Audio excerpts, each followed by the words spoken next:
Penelope arrived at Ashworth Hall on the morning of the 3rd of October, 1848, carrying a leather satchel and 11 years of unclaimed accounts.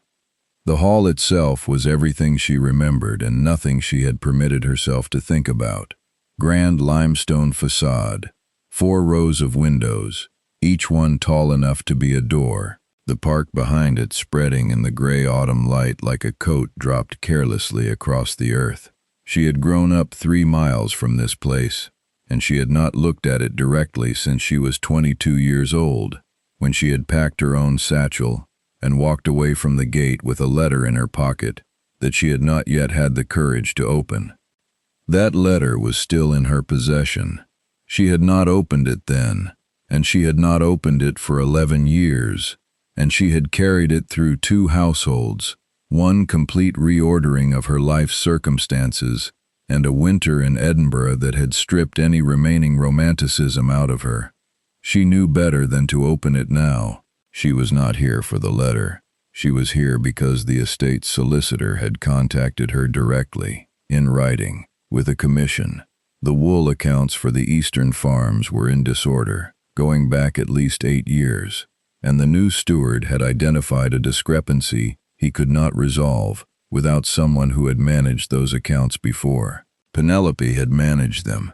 She had managed them from the age of 18 until the day she left, and she had managed them without salary or credit or any arrangement beyond the understanding, never written down, that the Ashworth family was grateful for her presence in the household. She had learned not to count on things that merely looked like gratitude. The door was opened by a footman who looked at her satchel with transparent uncertainty, and at her without the practiced neutrality the better-trained staff always maintained. She gave him her name. He took her coat. He did not know what to do with the satchel, so she kept it herself, which was exactly what she had intended.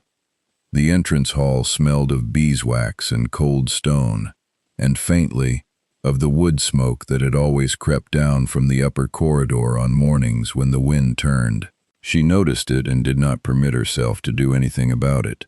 She straightened her back and followed the footman toward the east wing. The ballroom that she passed at the end of the main corridor was arranged for a reception that evening. She caught it through the open double doors as she walked by. 200 candles already set in the chandeliers above a floor polished to a state that made the light move across it like water. Garlands of white chrysanthemums framing the windows. 6 footmen positioned at the perimeter, and a housekeeper directing the placement of a second arrangement of flowers with the focused severity of someone managing a military exercise. Guests were expected from London, from Edinburgh, from 3 of the neighboring estates. Lord Ashworth, Sebastian, the 9th Duke, who had inherited the title 4 years earlier when his father died, was to be married, or so the solicitor's letter had implied, or so the rumor had reached Penelope through the ordinary routes that delivered unwanted information reliably and at the worst possible hour of the morning. She had read that part of the solicitor's letter and then set it down and then gone to her window and pressed one hand briefly against the cold glass. Then she had picked up the letter and finished reading it. The commission was real. The fee offered was precise and fair. She had bills that were real, and a room she was renting in York that was comfortable and hers, and 2 small households whose accounts she maintained under her own name, and she was not about to refuse a reasonable professional engagement because it required her to walk past a ballroom in which someone she had once loved without permission was preparing to marry someone appropriate. And at the edge of all that arranged magnificence, briefly visible through the double doors as she passed, was Penelope Marsh, carrying her own satchel, looking nowhere but forward. She had been 19 when she first came to Ashworth Hall. Her father had died in the January of that year, leaving the Marsh household's finances in the condition that a good-natured man, who trusts his creditors and his luck, tends to leave them in, not catastrophic in intent, only catastrophic in result. Her mother had a second cousin who had been housekeeper at Ashworth Hall for 30 years, and it was through that cousin that the arrangement was made. Penelope would come to stay, to help with the house, to be useful. The word useful was used 7 times in the conversation she had with her mother before she packed her bag, and each time it was used it meant something slightly different, and none of the meanings included, she would be paid. None of them included, this will be credited to her name. None of them included, this will matter in any way that the world will record. What it had meant in practice, she had arrived at 19 and been handed the household accounts within 3 weeks because the then steward, Mr. Alderman Price, had observed her totaling a column of figures in the margin of a letter she was reading, not a household document, her own letter, and had asked, with the specific curiosity of someone who has found a tool he did not know was missing, whether she had been taught bookkeeping. She had. Her father, who had not been good with money himself, had held the old-fashioned belief that daughters should understand numbers in case the men around them proved unreliable. He had not lived to appreciate the irony. Mr. Price had given her the household accounts. He had given her the wool accounts by spring. By autumn he had given her the full Eastern farm ledger, which had not been balanced in 4 years, and which she had balanced in 6 weeks, identifying 2 discrepancies that together represented a loss of close to £300 across those years. Mr. Price had taken the finding directly to the old Duke without mentioning who had found it. She had not been surprised. She had added it to the column in her mind that she was keeping, the one that measured what she contributed against what she was credited with, and she had returned to the accounts. She had been managing the estate's Eastern records for 3 years when Sebastian Ashworth came home from the continent. He had been 25. She had been 22. He had arrived in the autumn with a trunk, a quietly expensive education, and the manner of someone who had learned to keep his own counsel in a place that rewarded self-revelation with consequences. He was not the Duke then. His father was still managing the estate, or believed he was managing it, which amounted to a different thing. Sebastian was to learn. He was to be prepared. He was to observe the estate operations with particular attention to the wool trade, which represented the estate's primary income. Mr. Price had introduced them in the estate office on Sebastian's 3rd morning home, gesturing toward Penelope with the particular vagueness of a man who is about to give someone else credit without quite completing the sentence. "Miss Marsh has had the Eastern accounts in hand," he had said. "She can answer most of what you need."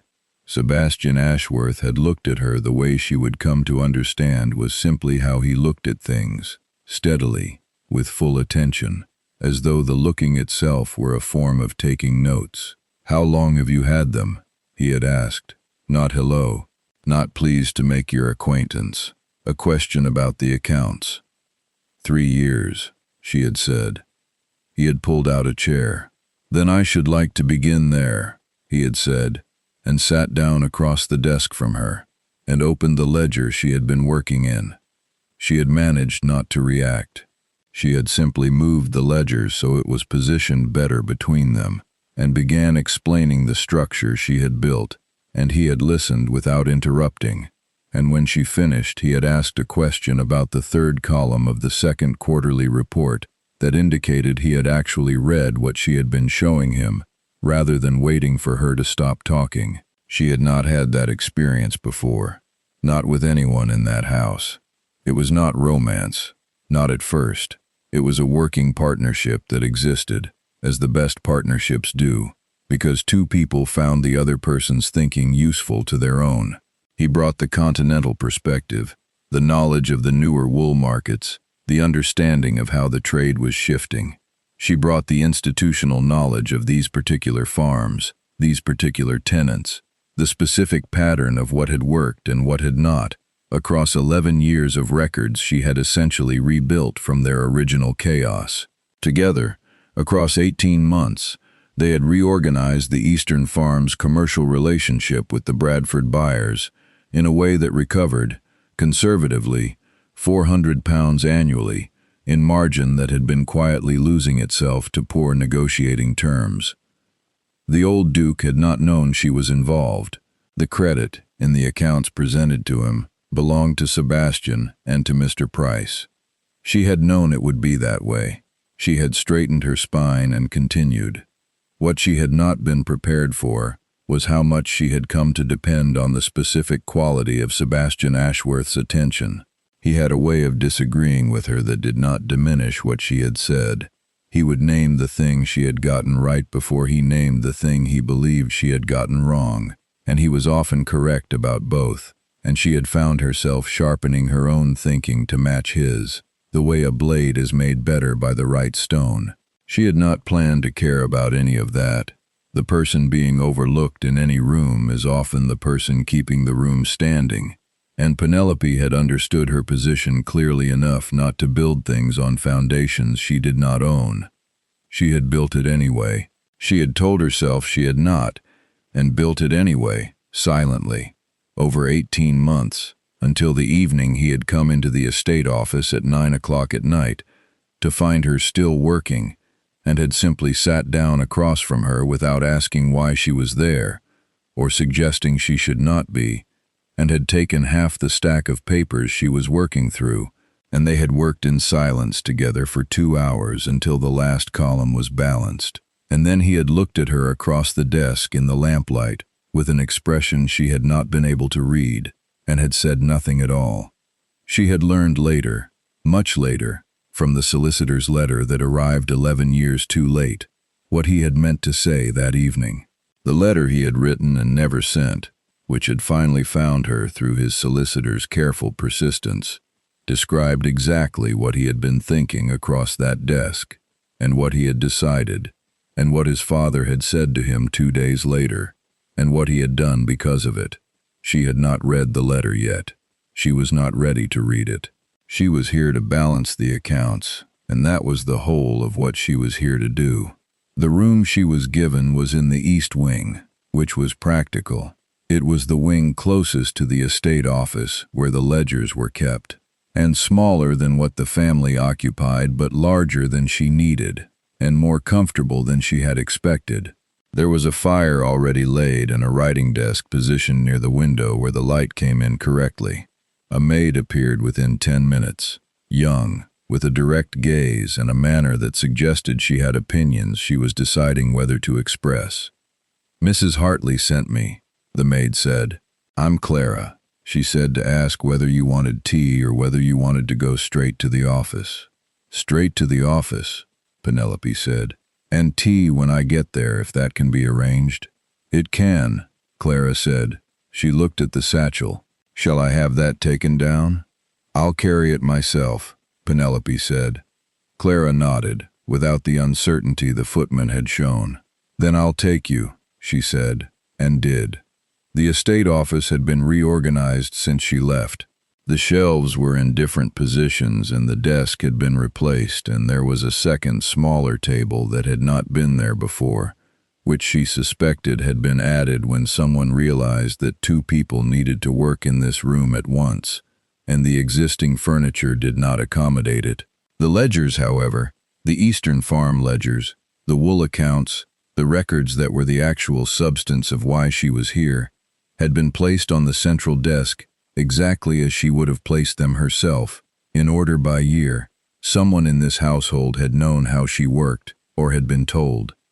The new steward was a man named Mr. Gerald Holt, 40 or so, with a careful manner and the specific anxiety of someone who is competent, but knows that something has gone wrong outside the range of his own competence. He showed her the discrepancy within the first 15 minutes. It was not a small one. Across 8 years, the wool revenues from the northeastern tenants had been recorded accurately at the farm level and then translated, at the summary level, into figures that did not match. The difference was not random, it was consistent. Someone had been taking 2 shillings in the pound from the northeastern revenues specifically, leaving the farm's own records intact and altering only the summary ledger that went to the Duke's household accounts. Penelope sat with the 2 sets of books open in front of her and traced the first occurrence with her finger, and then the second, and then went forward 3 more years without speaking. Mr. Holt watched her with the particular stillness of a man who has been anxious about something for a long time and is now watching someone else confirm that his anxiety was warranted. 8 years, she said, not a question. I found the first instance 4 years in, he said. I could not confirm whether it began before that or whether I was miscounting. It began before that, she said. Look, she showed him the entry from the year she had left, and the year before that, which she had not been responsible for, because she had already gone. This is the same hand, she said, but this notation here, she indicated a small marking in the corner of one column. That's not a bookkeeping mark. That's a private notation, someone's shorthand, who summarized the Northeastern accounts between 1837 and 1840. Mr. Holt was quiet for a moment. That would have been Mr. Price's direct responsibility, he said carefully. She had known Mr. Price for years. She thought about that for 2 measured seconds.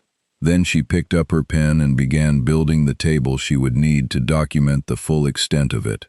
She had managed the old Duke's estate through worse than this, and that had been before she had 11 years of professional experience behind her own name. She could manage this. By the end of her second day, she had a complete picture. The misappropriation was systematic and long-running, and the evidence for it was entirely in the existing records, because Mr. Price, who was not a stupid man, had nonetheless made the error that methodical thieves often make.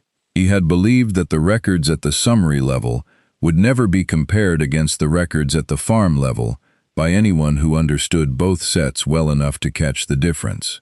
He had been correct for most of his tenure. He had not been correct since the morning Penelope Marsh arrived with her satchel. She had not yet seen Sebastian. She had heard him, once, a voice in the corridor beyond the estate office door, brief, giving an instruction about the horses. She had recognized the voice immediately, which was irritating, and had remained exactly where she was, which was a choice. He had not come in. She was not certain whether that was because he did not know she was there, or because he did know and had made the same choice she had. On the third day, Mr. Holt brought her tea at mid-morning and mentioned, with the careful indirection of someone who had been asked to deliver a message obliquely, that His Grace would be grateful if Miss Marsh could present her preliminary findings before the evening reception, as there were guests arriving who had a financial interest in the estate's accounts, and it would be useful to know whether the matter was likely to require legal action before those conversations took place. Penelope looked at him. He looked at his tea. "At what hour?" she said. 3 o'clock, he said. "In the library." "Tell His Grace I'll be there," she said, and returned to her ledger. She arrived at the library at 3 o'clock precisely, carrying the 2 sets of accounts and her own compiled summary, 14 pages of organized documentation, copied clean, with her notations in the margin and a final page that stated, in plain figures, the total recoverable sum, £412 over 9 years, not counting what might be recovered from Mr. Price's other activities if the investigation was extended. Sebastian Ashworth was standing by the window when she came in. He was taller than she remembered, or she had adjusted her memory to something more manageable, and here was the correction. Dark coat, no ornamentation. He turned when she entered, and he looked at her with the same full attention she remembered and had spent 11 years telling herself she had imagined. There was also a woman seated in the chair near the fireplace, dark-haired, well-dressed, the specific composure of someone who had been finished at a school that charged for composure by the lesson. She was beautiful in the way of women who have been told they are beautiful so consistently that it has become part of their structure, like a beam in a building. She watched Penelope come in with the measuring look of someone who has already made a preliminary assessment and is now checking her arithmetic. "Miss Marsh," Sebastian said. His voice was controlled. "Thank you for coming." "Your Grace," she said, which was a complete sentence and contained no additional weight in any direction. The woman by the fire was Miss Lydia Caldwell, who had been understood by London society to be the most suitable candidate for the Duchess of Ashworth for at least 2 years. Her father was a baronet. She had breeding and income, and the social fluency that made a ducal household function in the world. She had also, Penelope gathered within her first 30 seconds in the room, the particular self-assurance of a woman who has never had her claim to anything seriously disputed, which meant she had never needed to develop the skill of defending one. "Mr. Holt tells me you've found the source," Sebastian said. "I have," Penelope said. She set the documentation on the library desk and arranged it as she would have arranged any professional presentation. Summary first, supporting detail behind it. Everything labeled. The discrepancy originates in the Northeastern farm summaries and runs back 9 years. The farm-level records are accurate throughout. Only the summary records were altered. I've documented every instance. Sebastian came to the desk and looked at the summary page without touching it. He read it the same way he had always read things, completely, in sequence, without skimming. Miss Caldwell remained by the fire, which was either tact or indifference. Penelope could not immediately determine which. 412 pounds, he said. Recoverable, she said. There may be more if the investigation extends to the Western accounts, but those were not within my commission. He looked at her. She looked at the documentation. This is Mr. Price's hand, he said. Yes, she said. He was quiet for a moment. He managed this estate for 30 years. He did, she said. That made it easier for him to hide, and it will make it easier to prove. The records are very complete. She paused. I would recommend engaging a solicitor before the evening, if you intend to address it before your guests arrive. The legal question of recovery is separate from the accounting question, and the accounting question is already settled. He said nothing. He picked up the summary page and read it again. She had the sense, familiar from 18 months of working in the same room with him, that he was not doubting her findings. He was building the sequence of what had to happen next. Who else has seen this? He said. Mr. Holt and myself, she said. No one else has handled the documents. He nodded once. Then he said, I'll have Solicitor Vane here within the hour, and set the page down. From the chair by the fire, Miss Caldwell spoke for the first time. Her voice was pleasant and controlled. Sebastian, surely this can be managed after this evening. Your guests. This cannot be managed after this evening, Sebastian said, not unkindly. Definitely without negotiation. The guests include 2 of the investors in the Bradford contract, and they have a right to know before they sit at my table. Miss Caldwell absorbed this without visible distress, which suggested either equanimity or a practiced performance of it. She looked at Penelope. I understand you managed these accounts previously, she said. I did, Penelope said. You left rather suddenly, Miss Caldwell said. Penelope looked at her with the particular steadiness of someone who has been asked this question in many forms and has a considered answer. I left when my situation here was no longer tenable, she said. That is generally the correct time to leave. The room held the sentence for a moment. Sebastian did not look at Penelope, which told her something. He looked at the window instead. She had found the full accounting discrepancy, assembled 14 pages of supporting documentation, and prepared herself for a professional presentation before a formal audience. She had not prepared herself for what it felt like to stand in this library with those facts all in order, and to have his back turned slightly toward the window, and to know the letter was in her satchel, still sealed, still carrying whatever it contained. She picked up her documentation and straightened it, which was entirely unnecessary and a thing to do with her hands. I'll leave these with you, she said. Mr. Holt can answer any questions about the methodology. I'll be available this afternoon if Solicitor Vane needs clarification from me directly. I'll need you at the presentation this evening, Sebastian said, still toward the window. She stopped. The investors will want to understand the process by which the discrepancy was identified, he said. He turned then.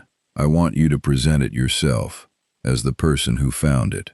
not summarized by Holt or by Vane. You. She looked at him for a long moment. I was not invited to the reception, she said.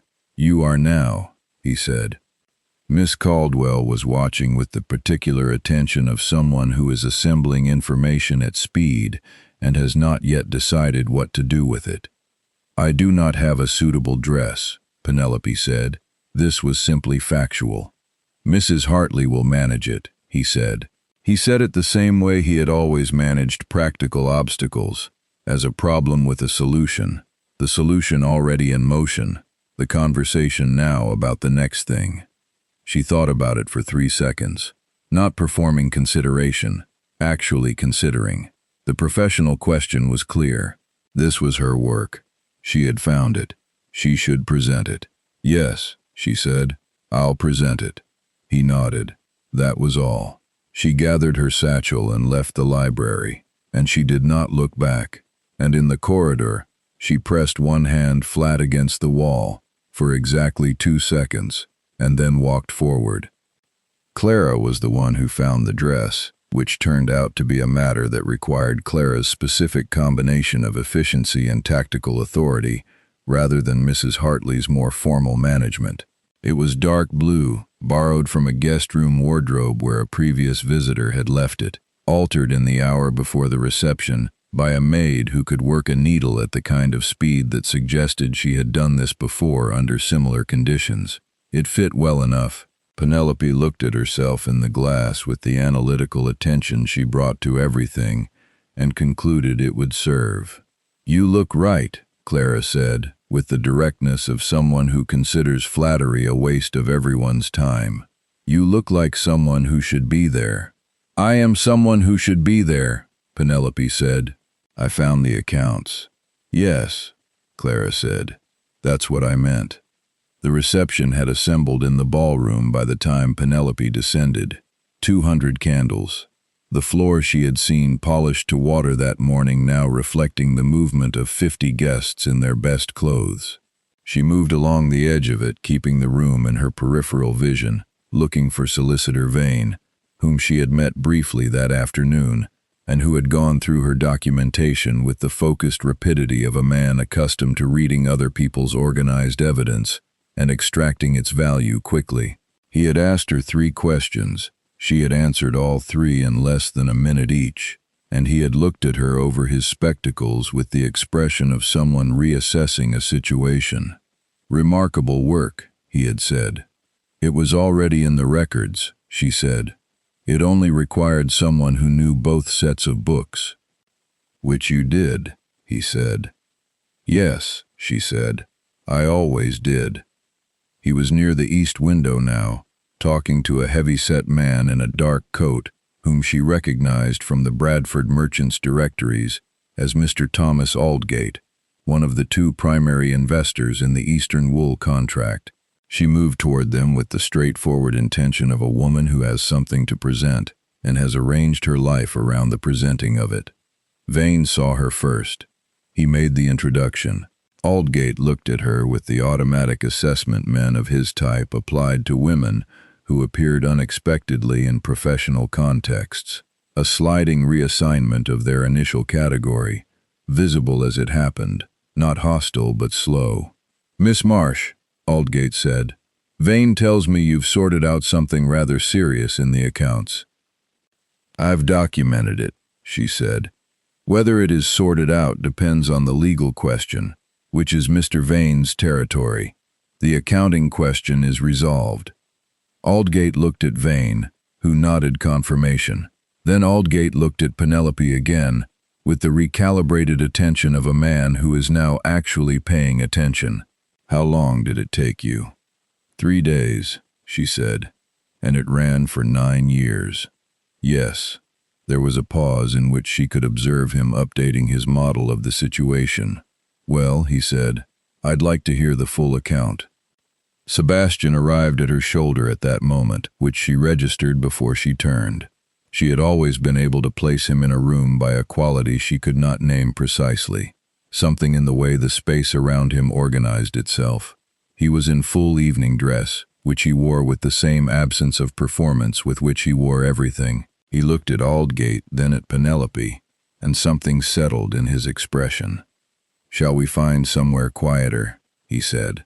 "Miss Marsh has the full documentation, and I'd like Mr. Aldgate and Mr. Sims to hear it directly from her."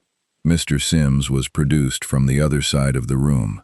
They moved to the library, which had been arranged in the intervening hours, the documentation laid out on the long table, candles set at the proper intervals, 2 chairs on each side and one at the head where, it was evident, the presenter was expected to stand.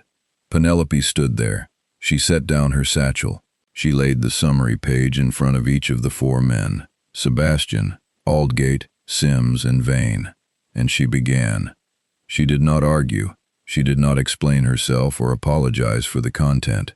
She presented the farm-level records, the summary-level records, the consistent discrepancy, the notation that identified the hand, the 9-year timeline, the total figure.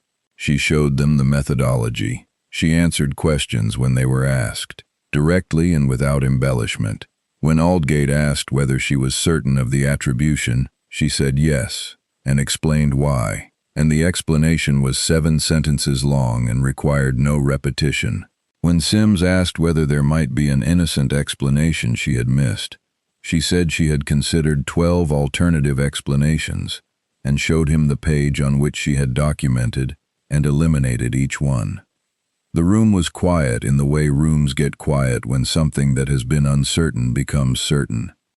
It was Vane who broke it first. "This is the most organized fraud documentation I have seen in 20 years of practice," he said.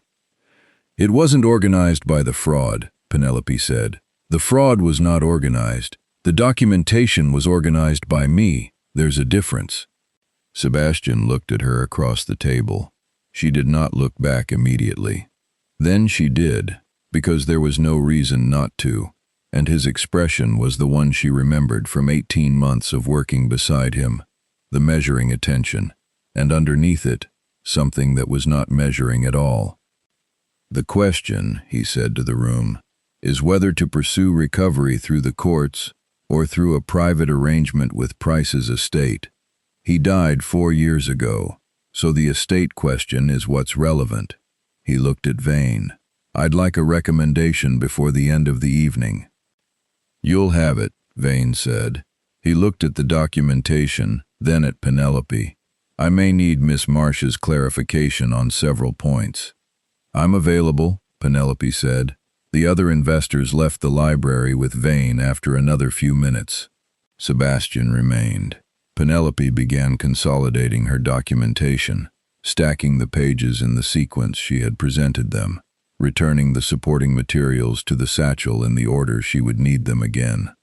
"You haven't changed," Sebastian said. She stopped. "The way you work," he said. He was not looking at her. He was looking at the table where the documentation had been spread, the precision of it. "I recognized it in the summary before you arrived. Holt didn't know what he had, and then I saw the notation style and I knew." She resumed organizing her papers. "You could have mentioned that in the commission," she said. "The solicitor's letter did not specify that you had recognized my methods." "No," he said. "Why not?" He was quiet for a moment. "Because I thought you might not come," he said. She pressed the satchel closed. She should leave. She knew she should leave. The professional work was done for the evening, and there was nothing else to be said in this room that would not cost something she had decided she could not afford. "The letter," he said. "The one I sent. Vane sent it, on my instruction, 2 months ago. I don't know if it reached you before you decided to accept the commission." "It reached me," she said. He waited. "I haven't opened it," she said. He looked at her then. She looked at him. It was the first time since she had arrived that they had actually held each other's gaze without a desk full of documents between them. And it was precisely as difficult as she had spent 11 years knowing it would be. "You've had it for 2 months and you haven't opened it," he said. Not a question, not an accusation, simply naming what he had heard. "No," she said. "Why did you come?" he said. "The commission was legitimate. she said. The fee was fair. The work was within my expertise. Those are sufficient reasons. He said nothing. She picked up her satchel. Penelope, he said. She stopped with her hand on the door. She had not heard him say her name in 11 years. It landed in her chest like a stone dropped into still water. The letter is genuine, he said. I would like you to read it. She did not turn around. I'll consider it, she said, and went into the corridor. The reception continued beyond the library doors. She could hear the music, a quartet from somewhere down the hall, and the particular ambient sound of a large gathering of people performing their best versions of themselves. She stood in the corridor for a moment and breathed. Then she straightened her spine and went back into the ballroom, because she had been asked to be there and she was not going to step aside for anyone. Miss Caldwell found her within 10 minutes, which had the deliberate quality of an approach that had been planned. That was very impressive, Miss Caldwell said. She meant the presentation in the library. She said it without warmth but also without hostility, which Penelope had come to understand was actually a higher form of respect from women of Miss Caldwell's kind. Thank you, Penelope said. You were here before, Miss Caldwell said. Years ago, before Sebastian, before his grace inherited. Yes, Penelope said. 8 to 11 years ago. Miss Caldwell looked at her with the particular perception of a woman who is intelligent enough to have assembled facts she wishes she did not have. He's spoken of you, she said. Not often, precisely once. But precisely. Penelope had nothing to say to that. She looked at the room. I think, Miss Caldwell said, with the careful manner of someone choosing words that will be irretrievable once spoken, that you should read whatever he sent you. The room did not respond immediately to this. There was a long moment in which the quartet played, and the candles remained steady, and the guests moved in their patterns, and Penelope stood quite still. I will take that under consideration, she said.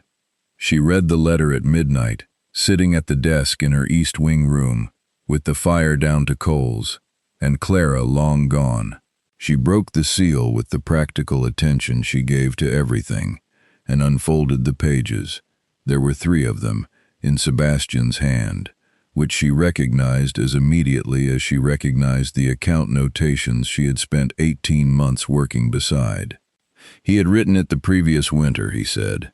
He had meant to send it then and had not.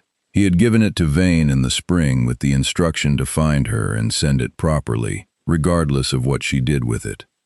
He told her what he had told himself when his father had summoned him in the winter of 1837, and explained, with the specific authority of a duke speaking to his heir, that a permanent connection with a household accountant would not be possible. He told her that he had agreed because he had been 26, and his father had held the estate, and Sebastian had known that refusing would have meant a rupture he could not have repaired.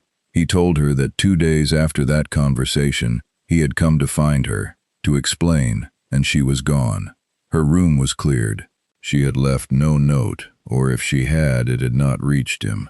He had searched for her for 3 months through channels he could use without advertising the reason for the search. He had found nothing until 4 years later, when the solicitor had located her through a professional reference in York. He had not contacted her then. He had thought, he wrote this plainly, without excusing it, that it was too late, that she had built her life on the correct assumption that he would not come, that any approach now would be a disruption she had not asked for. He told her he had been wrong about that, in the same way he had been wrong to say nothing to his father, and in the same way he had been wrong to believe that 11 years changed what he understood when he looked at her work and recognized it in the first line of the first page. The letter closed. I am not writing to ask for anything. I am writing because you are owed the truth of what happened, and because I have owed it to you for 11 years, and because the kind of debt that accumulates without being acknowledged does not become smaller with time. It becomes the only thing in the room. It was not romantic. It was not a declaration. It was an accounting, which was the only kind of honesty she had ever trusted, because accounts did not embellish, and they did not hedge, and they did not look away from the final figure, even when the final figure was painful. She folded the letter. She pressed her hand flat against the desk for 2 seconds. Then she set the letter down and looked at the fire. In the morning, she found him in the estate office at 7, which surprised neither of them. He had the Western accounts open, the ones outside her commission, and he was working through them with the focused attention of a man who has not slept well and has chosen to be useful instead. She set her satchel on the second table. She did not say good morning. He did not say good morning. She pulled out her documentation from the Northeastern accounts and began reviewing the final item she had meant to check the previous day. They worked in silence for 45 minutes. It was the most familiar thing that had happened to her in 11 years. "I read it," she said. He did not stop writing. "I know," he said, which meant he had heard her come in and had been able to tell the difference. She thought about how to say the next thing. She was not given to imprecision, but precision here required a different vocabulary than accounts. "You owed it to me," she said. "You were right about that." "Yes," he said. "And you were wrong not to come yourself," she said. "In 1841, when Vane found me," he set his pen down. He looked at her across the 2 desks. "Yes," he said. "Those are both true," she said. "They are," he said. She returned to her documentation. He picked up his pen. They worked for another hour. At 8:30, he went to the door and asked the footman in the corridor for tea for 2, which meant he had known she would be there before she arrived, which she noted without comment. 3 weeks later, on a Tuesday, she presented the final complete documentation to Sebastian, Solicitor Vane, and the 2 Bradford investors in the same library where she had stood before. The Western account review had yielded a further £108 in recoverable discrepancies, unrelated to Mr. Price's specific method, but consistent with the kind of gradual erosion that happens when no one with sufficient expertise reviews both sets of records simultaneously. The total recoverable sum was now £520. Vane had already opened discussions with Price's estate. The investors had expressed, in formal letters she was shown, their intention to increase their stake in the Bradford contract on the basis of the corrected financials. Vane had asked at the previous meeting whether Miss Marsh had been engaged on a continuing basis. Sebastian had said that was a matter to be discussed. Vane had looked at him with the expression of a senior man who has understood something and is refraining from commenting on it. After the investors left that Tuesday, and after Vane made his excuses with the tact of a professional who is correctly identified when he is unnecessary, Sebastian turned to her across the library table. "The Earl's dinner is next month," he said. "In London there will be 200 people who have heard about the Bradford accounts." "I know," she said. "Vane wants you to present the full methodology at the beginning of the season," he said, "as a formal accounting model. He believes the neighboring estates could benefit from the system you've built." She looked at him carefully. "That is a professional arrangement," she said. "I would require a contract, and a proper fee, and my name on the presentation." "Obviously," he said. "I want that clearly written," she said. "I have worked without credit before. I will not do it again." "I know," he said. "Good," she said. He did not move from the other side of the table. He was looking at her with the full attention she had never been able to find a replacement for in 11 years of looking. "There is another thing," he said. She waited. "Miss Caldwell has withdrawn from the understanding," he said. "She did so 3 weeks ago, before you arrived. I should have said that earlier." She thought about the timing and concluded he had said it exactly when he was ready to, and not a moment before, which was characteristic. "Why?" she said. "Because she is intelligent," he said. and because I was not able to give her the correct answer to a direct question she asked me. Penelope looked at the table. What was the question? She asked whether I had invited you here for the accounts or for another reason, he said. I told her the accounts needed attention. She said that was an answer to a different question. The room held this for a moment. She was right, Penelope said. Yes, he said. She was quiet for a long time, not performing consideration, actually moving through everything that had to be moved through, the 11 years, the letter, the silence in the estate office at 7 in the morning that had felt like the most honest conversation she had had in a decade, the fact that she had built something in York under her own name, and it was working, and it was hers, the fact that this was the same room where she had sat across a desk at 22 and understood, without the vocabulary to say it clearly, that she did not want to leave. If you are asking something, she said, ask it plainly. He came around the table. He stopped at a proper distance and he looked at her directly. Not because it is convenient, he said, or because it fits the requirements my position imposes. Not because the investors have confidence in your methodology, though they do, and not because Vane will tell anyone who asks that you are the best accountant he has encountered in 20 years of practice. Not for any of those reasons. He paused. Because for 18 months you were the best part of working in this estate, and for 11 years I haven't found anything to put in that place that actually fit there, and I don't want to keep trying. She looked at him for a long time. That is honest, she said. It is, he said. I need you to understand something, she said. I will not give up the York work. I will not work without a name attached to it. I will not be useful in the background again. I know, he said, and I am asking because I want to be certain you mean it, not because I doubt your word, because I have heard things said in this house before that turned out to mean something different than they sounded. I know that too, he said quietly. I am one of the things that went wrong. She looked at the window.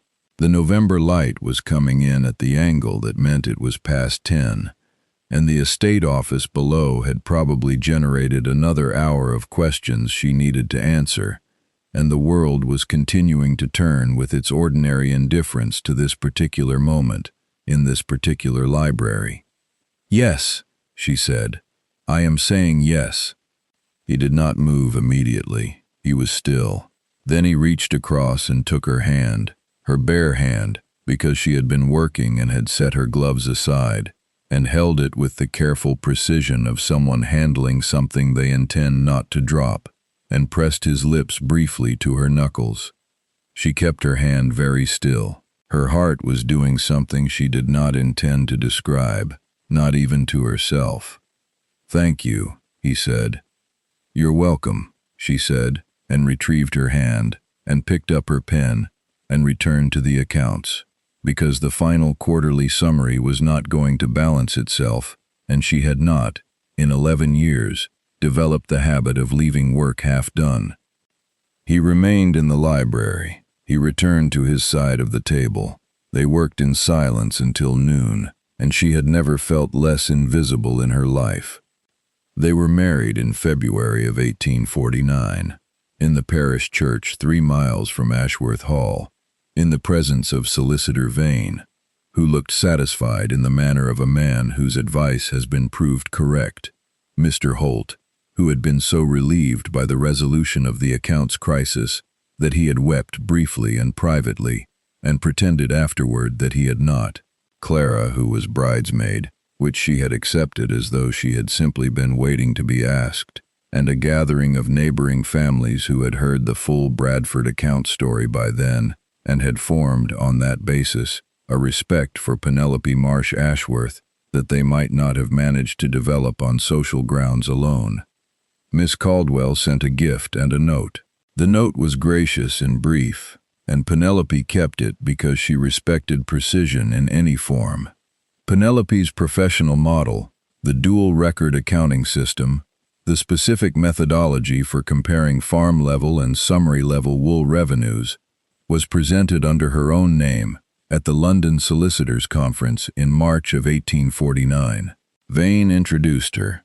She presented for 40 minutes before an audience of 60 men and 3 women, without notes, using the original Ashworth documentation as her primary illustration. The room was quiet in the way rooms get quiet when people are too absorbed to perform their response. Afterwards, 7 neighboring estates requested copies of the methodology. By 1851, the system was in use across 15 estates in Yorkshire and the Midlands. The written guide was 32 pages and bore, on its title page, the attribution, compiled and designed by Penelope Ashworth, née Marsh.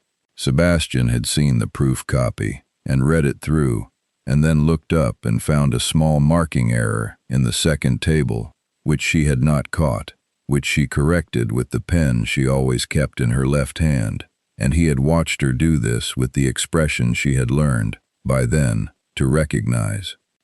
Their daughter, Clara Ann, named for clarity, for the maid who had said you look like someone who should be there, for the small, precise acts of being seen, was born in the autumn of 1850 and was from the very first weeks of her life a person of strong opinions, who announced them without preamble. She had her father's coloring and her mother's particular manner of regarding any new situation, steady, assessing, already building the plan. By the winter of 1852, Penelope's East Wing study had expanded to occupy the room adjoining it, because the correspondence had grown too substantial for one desk. She had also, without quite intending it, acquired a junior accountant in the form of a young woman from York whose situation was not unlike what Penelope's own had been 30 years earlier, whom Penelope had hired properly, with a salary and a contract and her name on every document she produced. Sebastian had reviewed the contract before it was signed, and had found the clause guaranteeing attribution, and had shown it to her across the breakfast table without comment, and she had looked at it and then at him, and said she had put it there because it should be in every contract of this kind, and because no one should have to work without it, and he had said he knew, and had returned to his eggs. On a morning in the second week of December, with the frost on the windows and Clara Ann occupied with the housekeeper's cat in the corridor, and the Yorkshire light coming in flat and clean across the east wing, Penelope sat at the desk where she had always done her best work, and moved through the quarterly accounts of the 7th neighboring estate to adopt the methodology. Sebastian was reading at the other chair, the one he had brought in 2 years ago when it became clear that he intended to spend most evenings in this room rather than the study allotted to him on the other side of the house. He had his boots off. His cravat had been gone since before dinner. There was a letter from Vane on the corner of her desk that she had not gotten to yet, and the fire was going properly, and Clara Ann was laughing about something in the corridor, with the specific, unreasonable joy of a 2-year-old who has found a cat willing to cooperate. Penelope felt him looking up from his book. She did not turn around. "I know," she said, without looking up from the accounts. "Do you?" he said. "You've been watching for 10 minutes, she said. "The accounts are very good. I'm nearly done. Take your time," he said, and went back to his book. She finished the column. She made the notation. She set down her pen and turned in her chair to look at him, properly, in the firelight. In this room, she had built into something that had not existed when she arrived, a life that was entirely her own and, at the same time, entirely shared. He looked up from the book and met her gaze. In the corridor, Clara Ann laughed again, the sound of it carrying through the closed door like something necessary. Penelope looked at her husband, and he looked at her, and between them was the particular settled warmth of 2 people who have been doing the important work for long enough that they no longer need to name it. She turned back to the accounts, made the final notation, and closed the ledger.